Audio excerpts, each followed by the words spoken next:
რამდენიმე შეფასება მინდა რომ შემოგთავაზოთ.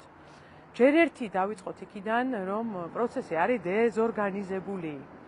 ესე იგი, ჩვეულებრივი ბანკის ფილიალი 1000-ჯერ კარგად არის გამართული და მუშაობს, ვიდრე ის, რაც აქ ხდება. შეუიარაღებელი თვალით. ადამიანები მოდიან და მე მეკითხებიან, ეს გვარი პატიმარი აქ არის, ეს გვარი აქ არის, ანუ თავის ნათესავებს ოთახ ეძებენ, მანდატურებს ეკითხებიან, ეგ საქმე მანდატურების არ არის. ოთახები დაკავებულია. რახან სამუშაო საათები არ არის, გამოკრული ტელევიზორში არ არის ინფორმაცია. აი, ამ საკითხის დახვეწა რა გახდა? ეს საკითხი ხო პოლიტიკური საკითხი არ არის.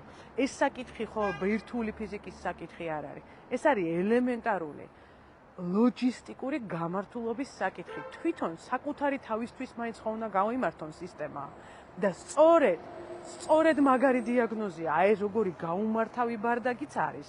აქ ყოველთვის რამდენიმე წლის წინ რომ ვიყავი ამ სასამართლოში, ხო და მაშინ ვიჩხუბე. ზუსტად ეგეთი სიტუაცია იყო მაშინ. სხვათა შორის. ვერ გაიმართა სუფთა მართვილს თვალსაზრისით აქაურობა. სამარცხვინოა.